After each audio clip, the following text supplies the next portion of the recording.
Hi, and welcome to the second part. In this part, we are going through the basic configuration of ispconfig. We are going to basically secure it by creating a simple firewall rule. We are going to create a dedicated client. We are going to set the system configuration and then create a test website. Okay, so the first step, of course, is to go to System, to Tools, and to Password Language, and set a more secure password for the admin user. And then you should probably store that password. Let me do that real quick on the left monitor.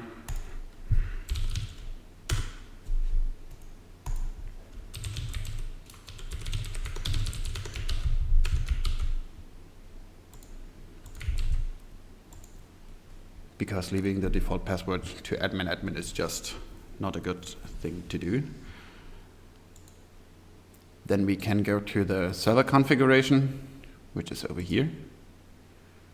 And we can see what we are using it for, which is exactly what I wanted to use it for right now.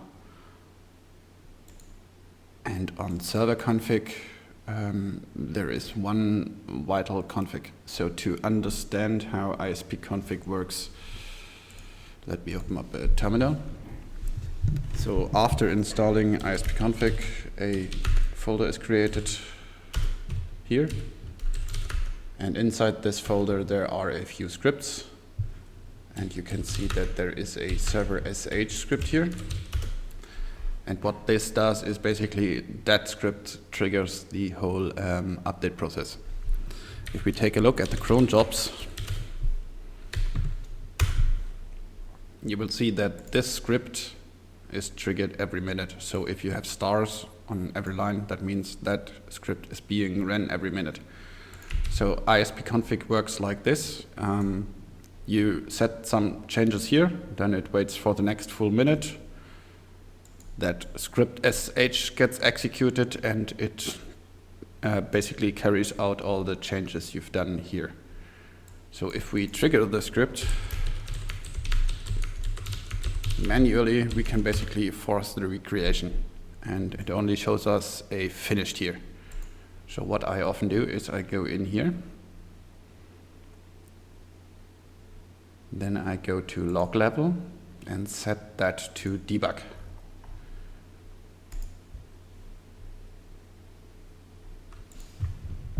And after that's done, if I'm going to run that script again, it's now going to print out information of what it's actually doing, which can be nice.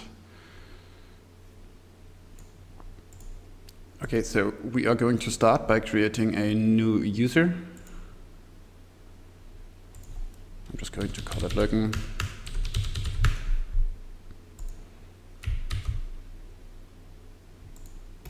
And I'm going to save that password as well.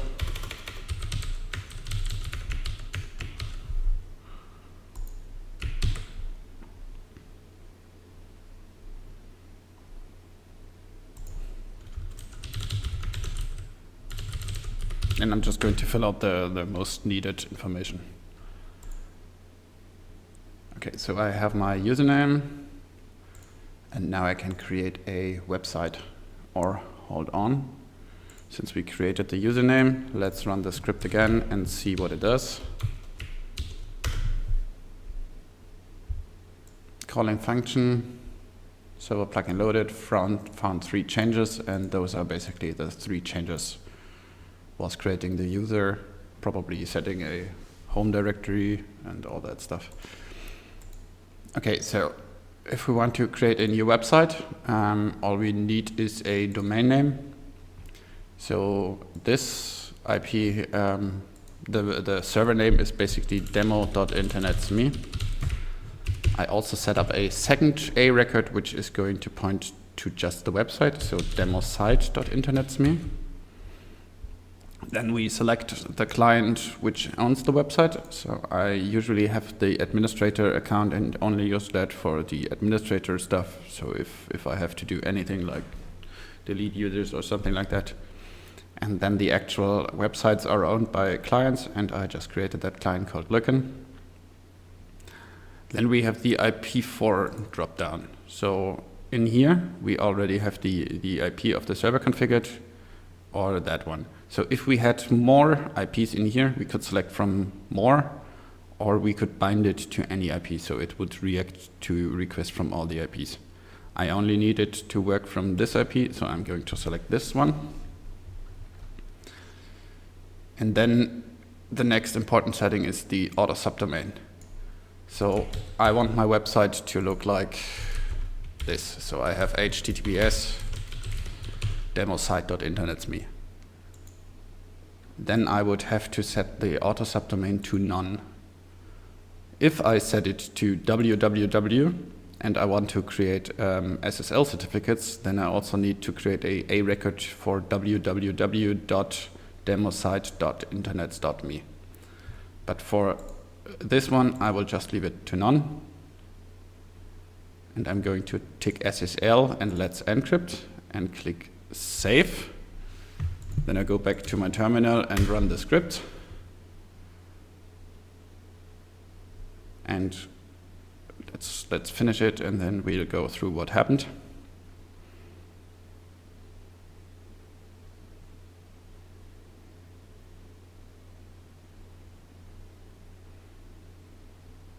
So we started here. Calling function SSL, calling function insert. So it should create a web domain. And to do that, we first need a group, then we need a user. So for every client I create in ispconfig, the first client, this is basically going to be the group client 1. And for every website, a new user is created, which is web 1. Then it creates a folder in www clients, and then it's always client and the number of the client and web and the number of the website. Then they do a soft link to lead back to it. So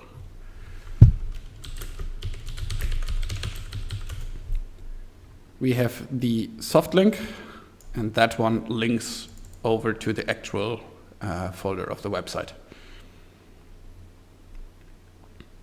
Then you can see it owns the folder to be owned by the user and the group. Then it adds the user to the SSH users group.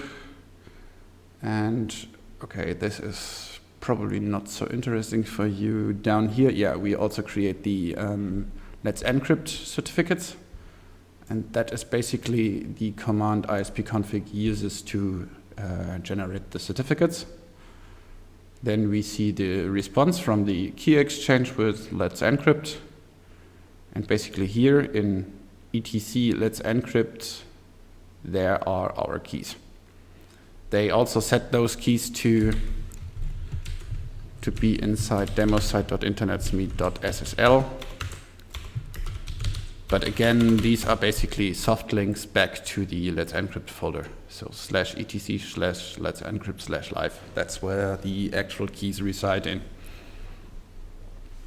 Okay, so we can now basically test if the website is working. If we go to demosite.internetsme, and there you go, you can see that it's a valid certificate, and we also have a default index HTML generated.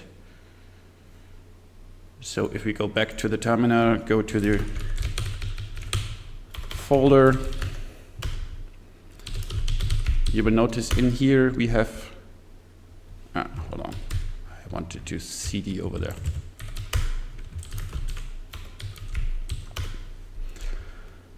So if we go to the root folder of the website, we basically have two important folders, which is the private folder and the web folder. So if we go inside the web folder, that's basically the folder you can see here. So we have the index HTML, and that's basically this green page. Then there is a private folder, which is also owned by the same user. So the website can write to both of these, but this is not publicly accessible through the browser, basically. Then we also have the log folder, and inside the log folder we have two error files. We have the access log and the error log. So whenever we visit the website,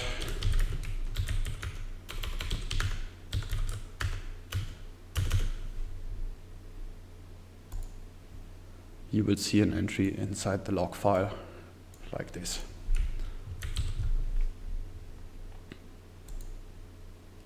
So we basically now have a very simple web space created, and now we are going to take a look at the server from the outside. Let's see if I have nmap installed. Yes, I have. So I'm going to run a small port scan from the outside to see basically what other people can see.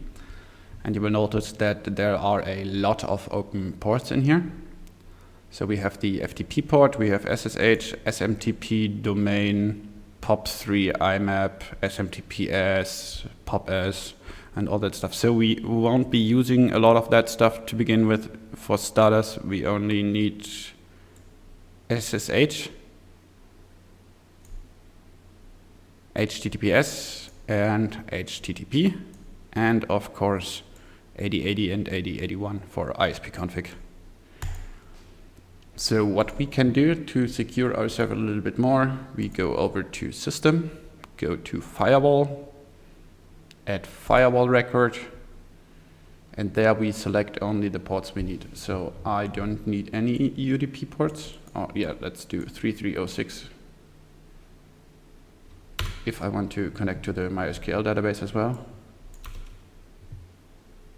So I'm not going to use FTP.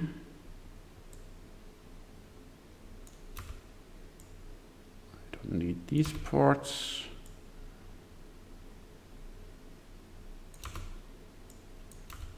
So those are basically, yeah, let's do 3306 here as well.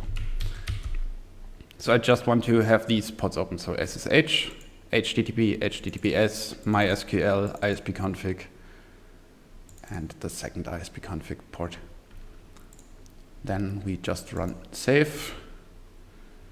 And to make it react more quickly, I can just run the ispconfig script again, so I don't have to wait for the next full minute. Okay, so as we can see, we just had our full minute, and it's basically getting triggered, so we can take a look at the log file.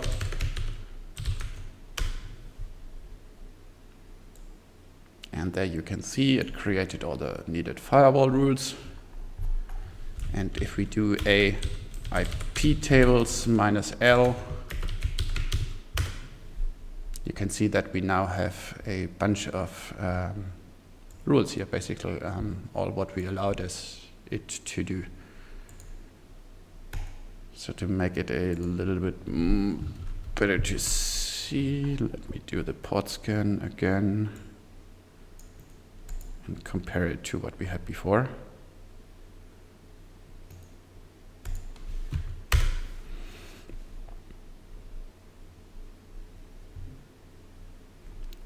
So you can see now we only have the ports open we want. The whole website is still working because that's basically running on port 80 or 443. So 443 if you have HTTPS and 80 if we don't.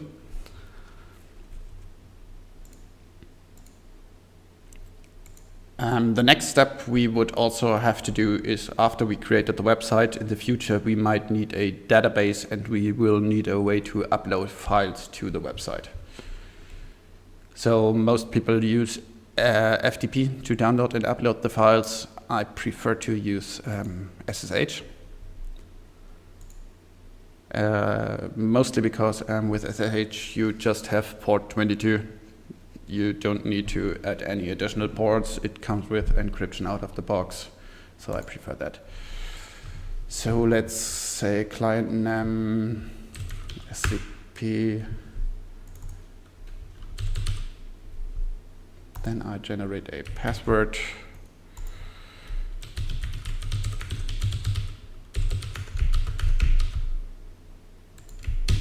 Save the password.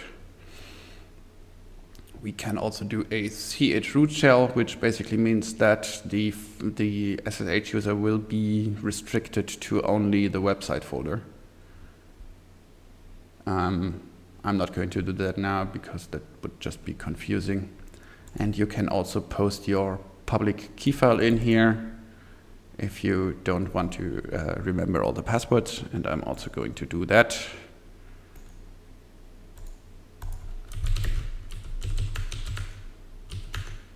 So this is my public key file. If you don't have any public key file, you can just generate one like this.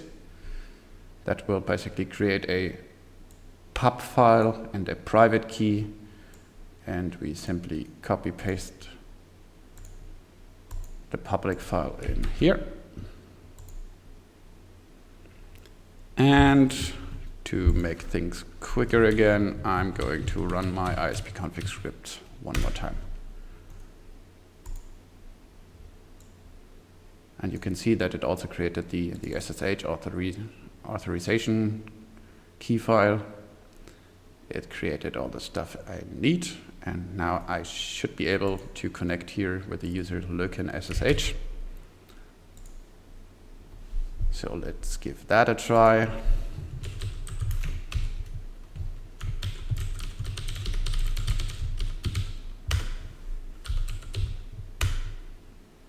And there we go, we are connected. We didn't even have to enter a password because I basically inserted my key. And that way we can SSH into the box, and we can of course use FTP.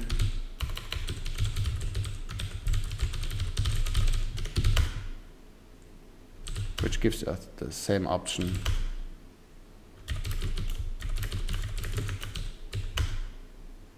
And then we can, for example, just download the files or upload the files, whatever we need. You can also use a FileZilla, for example, that works well with SSH as well, or any other FTP client usually works with SSH too. Okay, so we now have the SSH user set up, and all that's left to be done is to create a database and a database user. So when you want to create a database, you need to specify your database user. So we are going to start by creating a database user. For the client lookin, client ID.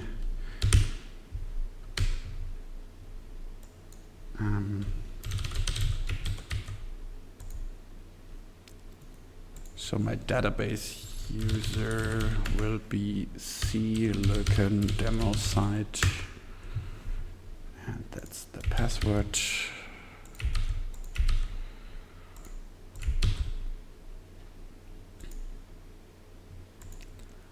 So now that we have created the database user, we can create the database. We select the website demosite.internetsme. The database is going to be, I'll just call it demo site as well. And I select the user we just created.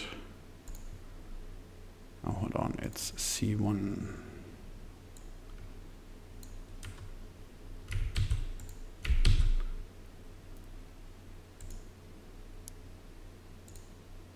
The character set is basically just what type of characters we are going to use. UTF-8 is always the best way to go, I would say.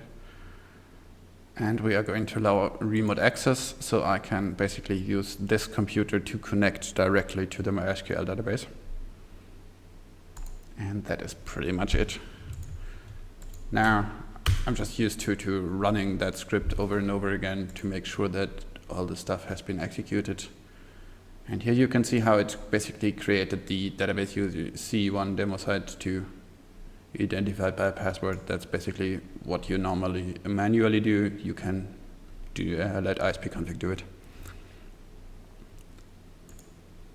Okay, and then from my experience, it's usually one more step I want to do before starting anything is to make sure that we have backups up and going. So we just go to the domain of our choice, then go to the backup tab and select a daily backup, and I'm going to just keep it for 3 days. That means that if it starts creating backups on the first day, second day, and third day, it will not delete anything, but on the fourth day, it will start deleting the first backup. So you always have the last 3 days and can go back to the last 3 days. That also includes a database. So we created this database over here, and we linked it to the site that way ispconfig knows that when it has to create a backup of the website, it will also create a backup of the database. And the backups will be listed here in this table, and then you can just click on a restore button if you want to go back to that status. So you don't actually have to use the command line. Basically, this interface allows you to control everything surrounding your website.